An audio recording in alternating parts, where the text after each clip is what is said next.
मैं विवेक एक बार फिर से अपने YouTube channel stock trading technique पर आपका हार्दिक स्वागत करता हूं। दोस्तों, मैं 10 स्टॉक्स के ऊपर आपके साथ आज बात कर रहा हूं।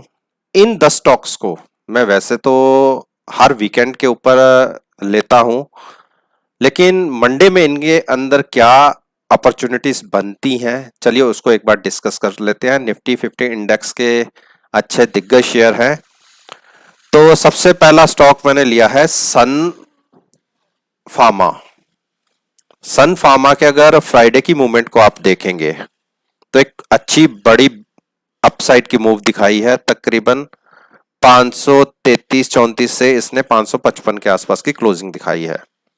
अब मंडे के लिए क्या पॉसिबिलिटीज निकलती हैं, तो एक बार मैं आपको एमएसी इंडेक्स के ऊपर एक बार व्यू जनरेट कर लेता हूं। देखिए, एक बुलिश क्रॉसओवर का इंडिकेशन हमें मिल रहा है, और अगर मंडे की ओपनिंग अपसाइड पे होती है तो इस पे मोहर लग जाएगी, तो हम इसमें बाइंग साइड की एक अपॉर्चुनिटी तलाश कर सकते हैं। लेकिन आरएसआई को भी देखना बहुत जरूरी है। आरएसआई भी धीरे धीरे करके ओवरबॉट पोजीशन में आती जा रही है, लेकिन अभी थोड़ी सी गुंजाइश बाकी है। तो मंडे के लिए हम इसमें अपना पॉजिटिव व्यू लेंगे। अगर प्राइस फ्राइडे की क्लोजिंग से ऊपर ट्रेड होना शुरू करता है, ऊपर ही ओपन होता है, हम ये कह सकते हैं कि 560 के आसपास ओपन होता है और वहां तक ट्रेड करना शुरू कर देता है, तो आप 555 का एक स्टॉप लॉस लगा के 560 के लिए एक 560 के ऊपर आसपास ट्रेड होता है तो 555 का स्टॉप लॉस लगा के आप एक अच्छी बड़ी मूव के लिए तैयारी कर सकते हैं, और ये मूव काफी बड़ी हो सकती है। तकरीबन 600 पॉइंट तो आप 600 के आसपास की एक मूव तो देखी जा सकती है। बेरिश हम कब होंगे? जब किसी कारणवश प्राइस 533 को ब्रेक करेगा, उससे पहले हमें अपना नेगेटिव व्यू जनरेट नहीं करना। अब हम बात कर लेते हैं एचडीएफसी लाइफ इंश्योरेंस। देखिए, एक नीचे की तरफ की क्लोजिंग और एक ट्रेंड रिवर्सल होता हुआ दिख रहा है। एक प्राइस रह जाता है कि जिस पे अब नजर रखने वाली बात है कि अगर 585 भी ब्रेक कर देता है तो 585 के नीचे या 86 के आसपास मान लीजिए, अगर ब्रेक करके नीचे ट्रेड करना शुरू करता है तो आप वेट कीजिएगा 584। ₹2 का स्टॉप लॉस लगा के आप शॉर्ट में बैठिए। एक अच्छे बड़े नेगेटिव ट्रेंड कंटिन्यू हो सकता है नीचे की तरफ, लेकिन बाइंग अपॉर्चुनिटी आप ढूंढिएगा इस शेयर में 610 के ऊपर। उससे पहले बाइंग की तरफ तो सोचिएगा भी मत। 610 के ऊपर की क्लोजिंग एक ट्रेंड रिवर्सल का इंडिकेशन होगा, तब हम इसके अंदर बाइंग कर सकते हैं। ओएनजीसी, अगर ओएनजीसी की बात करें तो आज की जो फ्राइडे की क्लोजिंग है, जो एक क्रूशियल लेवल है 80-50 का, उसके ऊपर आई है। अब फ्राइडे में क्या कुछ देखने को मिल सकता है? एमएसीडी में देखिए तो एक इंडिकेशन हमें मिल रहा है कि हिस्टोग्राम का देखिए साइज छोटा छोटा छोटा होता जा रहा है। यानी जैसे ही प्राइस नीचे की तरफ, हम ये कह सकते हैं कि 80 ब्रेक हुआ, 80 ब्रेक होते ही एक नीचे की तरफ हैवी सेलिंग दिख सकती है, जो इसके प्राइस को 78 तक ले जा सकती है। छोटी छोटी सी स्पोर्ट्स मिलेंगी, 80 की, 81 की स्पोर्ट मिलेगी। उसके नीचे ये एक बेरिश टेरिटरी में चला जाएगा।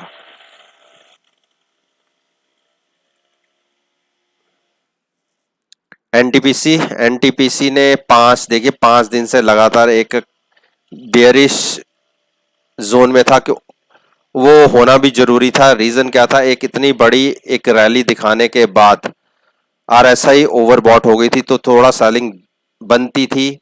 तो उस केस में एक बार इसका प्राइस फिर से तकरीबन हम ये कह सकते हैं कि 100 तक देखने को मिल सकता है, और 100 भी ब्रेक हुआ तो हम ये कह सकते हैं कि 96 के टारगेट्स आपको फिर से देखने को मिलेंगे। अभी इसमें बाइंग मत, अपॉर्चुनिटी ढूंढिएगा, बस वेट कीजिए 100 को ब्रेक होने की। 100 के नीचे हम शॉर्ट कर सकते हैं 96 के टारगेट के लिए। बाइंग अभी बनती नहीं है जब तक ये ओवरबॉट पोजीशन में है।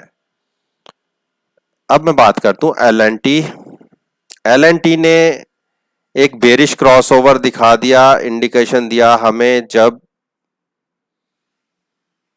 प्राइस 998 से नीचे गिरना शुरू हुआ। अब हम एक बहुत क्रूशियल लेवल पे हैं, 982 ब्रेक करते ही 975 के टारगेट्स भी दिखेंगे, और अगर 970 ब्रेक हो गया तो हम 950 के टारगेट्स भी देख लेंगे। कंटिन्यूस एक बेरिश ट्रेंड में है, इंडिकेशन भी नीचे की तरफ से बेरिश ही मिल रहा है, तो बाइंग अभी नहीं बनती। बाइंग स्ट्रेंथ आपको दिखेगी इसमें तकरीबन फिर से 9 या 1000 को क्रॉस करने के बाद। एचसीएल टेक्नोलॉजी कंटिन्यूस एक कंसोलिडेट फेज के अंदर है और एक क्रूशियल लेवल के ऊपर ही सपोर्ट लिए हुए है। किसी कारणवश अगर ये इसका प्राइस 705 को ब्रेक कर देता है तो आपको छोटा सा टारगेट नीचे 700 का देखने को मिल सकता है। लेकिन हां, जैसे ही अगर 700 ब्रेक हुआ तो तकरीबन 40 पॉइंट नीचे की तरफ गिर जाएगा ये स्टॉक। किसी को शॉर्ट करना हो तो आप 705 को ब्रेक करने का वेट कीजिए, ₹5 का स्टॉप लॉस लगा के आप नीचे 700 के टारगेट के लिए शॉर्ट कर सकते हैं, और बाइंग अपॉर्चुनिटी बनती है 720 क्रॉस करने के बाद। उस केस में आप 710 का स्टॉप लॉस लगाइए और बाइंग में बैठ सकते हैं। लेकिन अभी ट्रेंड के हिसाब से मैं बताऊं तो ये ट्रेंड अभी नेगेटिव है। कोल इंडिया ने एक क्रूशियल सपोर्ट ली है, क्रूशियल लेवल के ऊपर 138 के ऊपर, और 138 अगर ब्रेक हुआ तो हम ये कह सकते हैं 135 के टारगेट बहुत इजीली मिलेंगे। और हम यहां पे देखिए एक ओवरबॉट पोजीशन में आ गए थे और एक ही दिन में हम RSI 70 से 60 पे आ गए।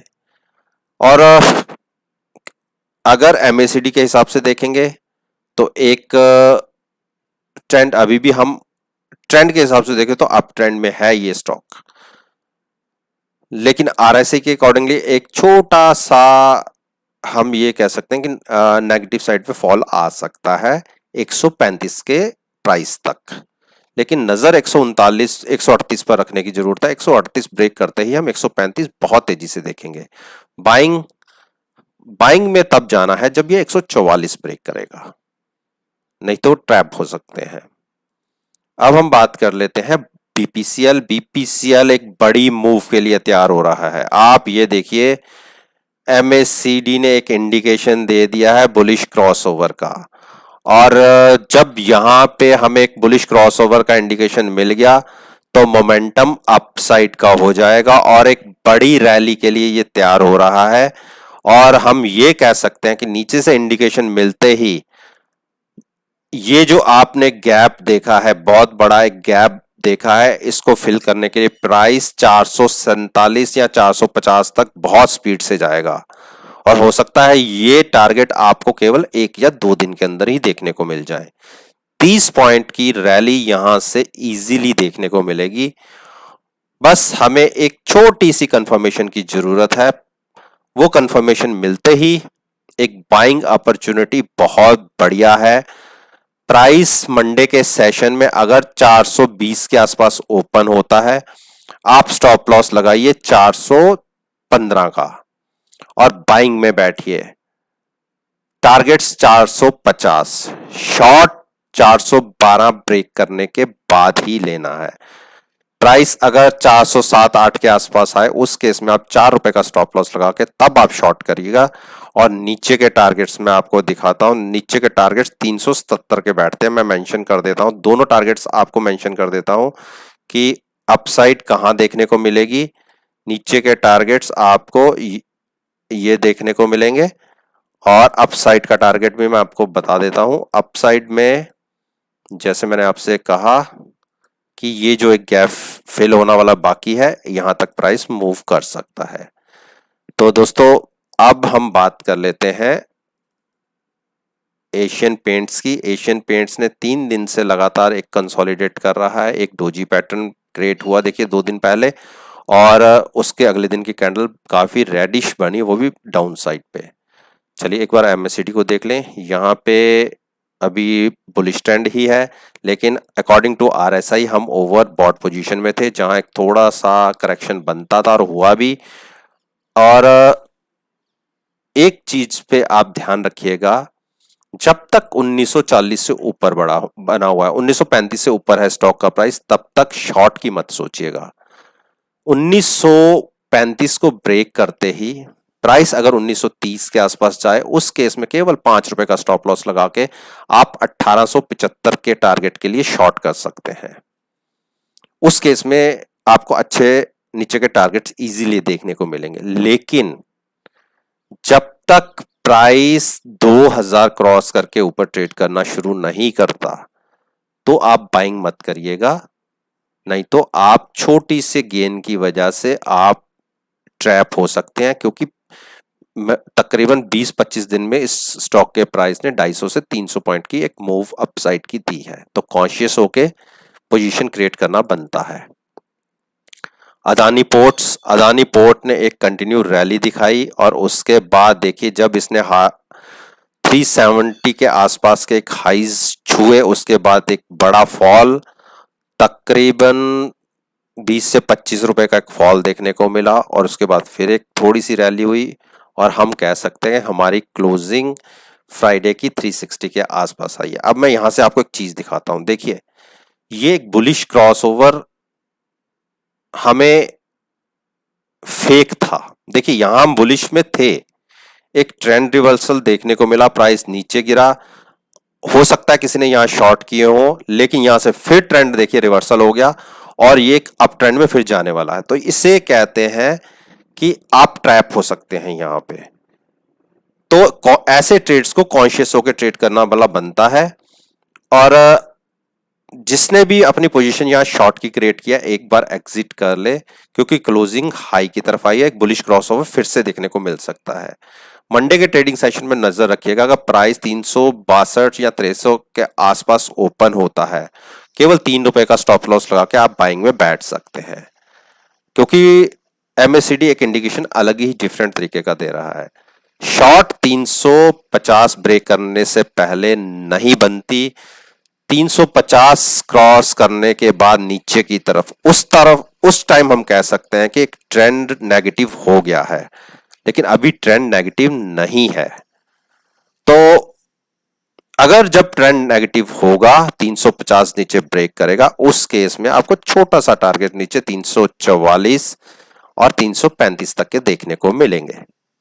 तो दोस्तों ये वो 10 स्टॉक्स थे जिनके ऊपर मैं ये तो नहीं कहूंगा कि मैं रोज इन 10 स्टॉक्स पे बात करता हूं, मैं वीकेंड पर इन स्टॉक्स के ऊपर बात करता हूं। तो अगर वीडियो पसंद आई है और आप समझते हैं कि आपको इससे कोई जरूरी इंफॉर्मेशन मिल सकती है, तो आप मेरे वीडियो को लाइक कीजिए, चैनल को सब्सक्राइब कीजिए, और साथ में बेल आइकन का बटन प्रेस करना मत भूलिएगा। अगर आप मेरी पास्ट परफॉर्मेंस को एनालाइज करना चाहते हैं, तो आप मेरे यूट्यूब चैनल पर आइए, मेरी वीडियोस को देखिए, और साथ में उन स्टॉक्स के प्राइसेस के साथ उसको कंपेयर कीजिए, मूवमेंट के साथ कंपेयर कीजिएगा, और आप यकीन मानिए आपको 95% से अबव एक्यूरेसी देखने को मिलेगी। बाकी मेरी ये वीडियो केवल सीखने के पॉइंट ऑफ व्यू तक ही सीमित रखिएगा। मैं कभी नहीं कहता कि आप मेरी वीडियोस को देखिए और मार्केट में उसके ऊपर कोई एक्शन क्रिएट करें। तो इसी बात के साथ मैं आपसे विदा लेता हूं, और एक नई वीडियो के साथ फिर से आपके साथ